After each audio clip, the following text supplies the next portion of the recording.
Et si tout ce qu'on nous avait appris sur le succès était un peu à côté de la plaque? Si le secret, ce n'était pas de viser des objectifs immenses, mais plutôt de se concentrer sur des actions minuscules, quasi invisibles au quotidien? C'est ce qu'on va voir ensemble. On va plonger dans cette idée que se concentrer sur des systèmes, c'est beaucoup, beaucoup plus puissant que de juste fixer la ligne d'arrivée. Alors la question qu'on doit se poser, c'est le succès, est-ce que ça dépend vraiment de ces fameux objectifs super ambitieux? On nous l'a répété encore et encore. Vise la lune, pense grand. Mais et si cette façon de voir les choses était en réalité un piège? C'est justement la piste qu'on va explorer. Ok, alors plongeons dans cette première idée, le piège des grands objectifs. On va décortiquer cette croyance populaire. Parce que c'est ce qu'on a tendance à faire, non? On se concentre sur la destination finale, la médaille, le sommet, le diplôme, bref, le résultat. Et l'idée de base, elle est simple, hein. On se dit, pour faire des trucs extraordinaires, il faut se fixer des buts extraordinaires. Logique en apparence. Que ce soit pour courir un marathon, monter sa boîte, ou même apprendre une nouvelle langue, notre réflexe, c'est de fixer les yeux sur ce résultat final, sur cette fameuse ligne d'arrivée. Mais et si cette vision était incomplète? S'il manquait une pièce essentielle du puzzle? Alors justement, il est temps de changer d'angle, d'adopter une nouvelle perspective.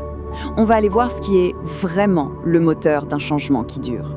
Parce que contrairement à ce qu'on pourrait croire, à ce mythe un peu tenace, les vraies transformations, les plus profondes, elles ne viennent pas d'un coup de baguette magique ou d'un éclair de génie. Non, ça ne vient pas non plus de la bonne résolution du 1er janvier qu'on oublie le 15.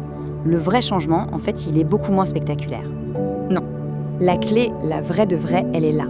Elle est dans les petits gestes, ces actions presque insignifiantes, celles qu'on remarque à peine, mais qui sont répétées, jour après jour. C'est ça qui construit les plus grandes réussites. Le secret, ce n'est pas l'intensité d'un jour, c'est la constance de tous les jours. Et cet ensemble de petits gestes répétés, eh bien, ça porte un nom. C'est un système. Alors attention, un système, ce n'est pas le but à atteindre. Non, c'est le processus. C'est tout l'ensemble des habitudes qui, mises bout à bout, nous amènent vers le résultat. Pour le dire simplement, c'est le chemin et non la destination. Là, on peut se demander, ok, mais comment est-ce possible ?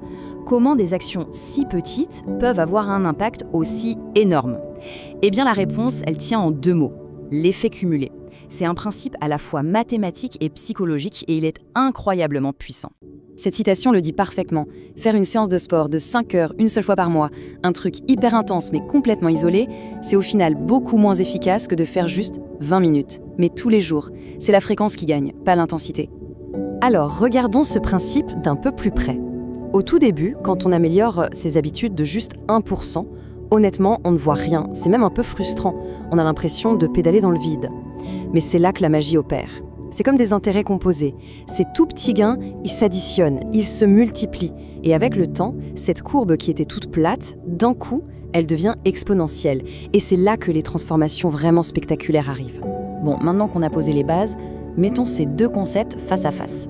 D'un côté, les objectifs, de l'autre, les systèmes. On va faire une petite confrontation pour bien voir ce qui les oppose et surtout pour comprendre pourquoi l'un est tellement plus puissant que l'autre sur le long terme.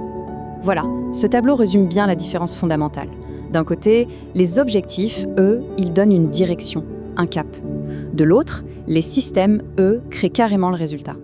Un objectif, c'est temporaire, c'est un point final, alors qu'un système, lui, il façonne notre identité. Et ça, c'est une différence majeure. Pour l'image, c'est simple. Un objectif, c'est une ligne d'arrivée. On sprinte vers elle, on la franchit et voilà, c'est fini. La course est terminée. Le vrai problème, c'est la question qui vient juste après. Et maintenant, on fait quoi? Très souvent, une fois l'objectif atteint, la motivation s'écroule.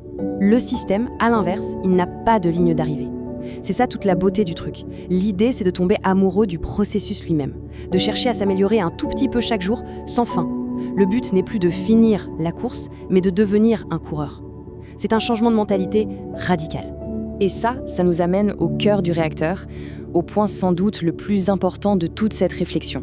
Parce qu'au-delà des simples résultats, il y a un enjeu qui est bien plus profond. On parle ici de la construction de son identité. Pensez-y une seconde. Chaque fois qu'on met en place une petite habitude, on ne fait pas juste un pas de plus vers un résultat. Non, on est en train de voter. On dépose un bulletin dans l'urne pour la personne qu'on a envie de devenir. Chaque séance de sport, c'est un vote qui dit « je suis quelqu'un de sportif ». Chaque page lue, c'est un vote pour « je suis un lecteur ».